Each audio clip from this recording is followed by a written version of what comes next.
Hello, my name is Maddie, and today I will be talking about the toxic waste dump in Abidjan, Côte d'Ivoire.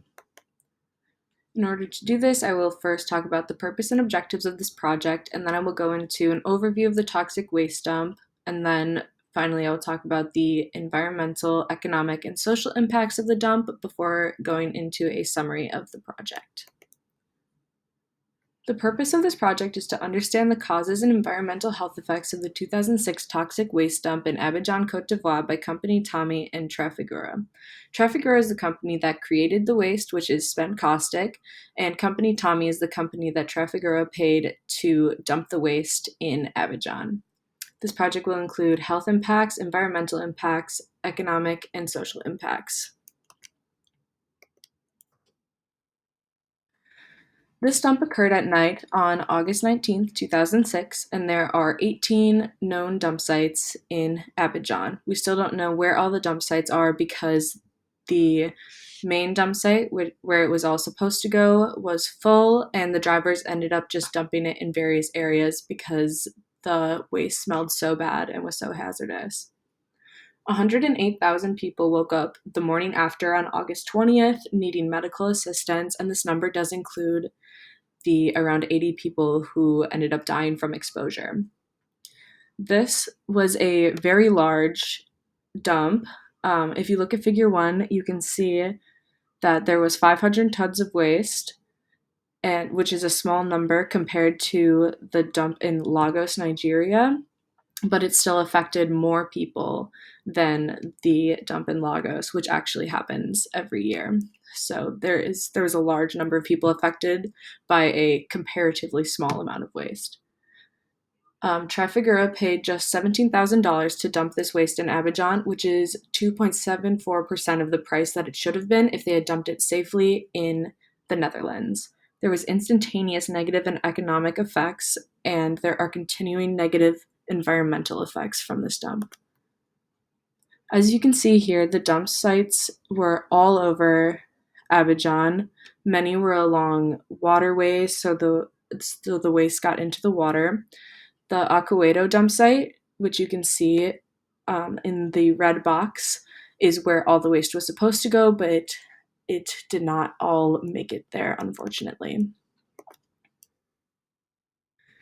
Here we can see the symptoms caused by the toxic waste, and as you can tell, the highest amount of people had neurological symptoms, which is really unfortunate because it affects the way your brain works, which is always extremely dangerous.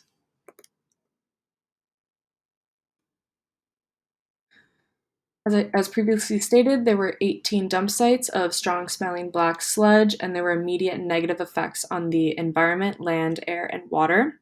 However, the UN Environment found in 2017 that none of these dump sites exceeded Dutch contamination limits currently, but that only looked at land pollution because some of the sites, like Kumasi, have continuing air and water contamination, which is very unfortunate.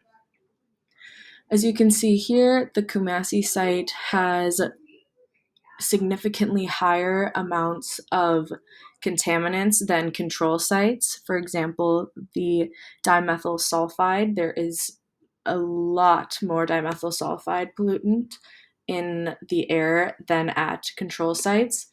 And this is a industrial area of Abidjan, so that negatively impacts people who work in the area, which we will talk about later.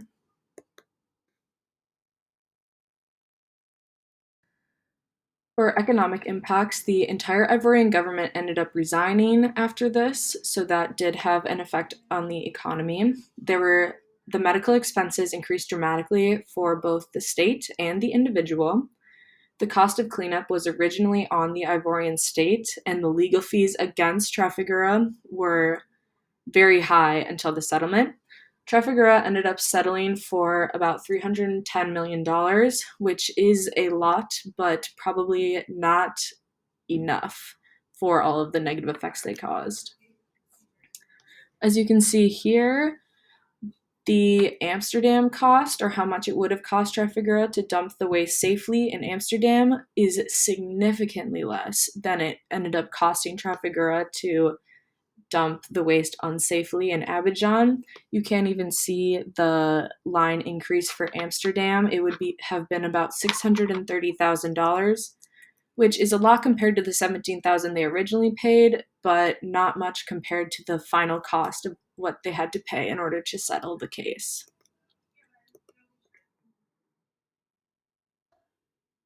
Socially, prisoners were left exposed to waste because one of the dump sites was right next to a jail, so this caused a lot of negative effects for people who were imprisoned at the time, as they were not allowed to be moved. There was a lot of fear and mental distress throughout the population. They were not getting a lot of information from their government because it resigned and they didn't know about all of the health effects, and 108,000 people needed medical assistance. It was a very scary time. Many people became homeless due to exposure because their homes were right next to the dump sites, and many of them couldn't move, so they had to stay and were exposed for longer. For example, those working in the industrial district, like Kumasi, which we talked about prior, they could not move because they could not afford to, and they had to continue working. In summary, the dump affected Abidjan negatively environmentally, socially, and economically. This was one of the largest toxic waste dumps in terms of the number of people affected, and there is continuing air and water pollution in some dump sites, so it continues to affect the city of Abidjan in a negative way. Thank you for listening to my presentation. I hope you learned a lot about the Trafigura toxic waste dump in Abidjan, Côte d'Ivoire.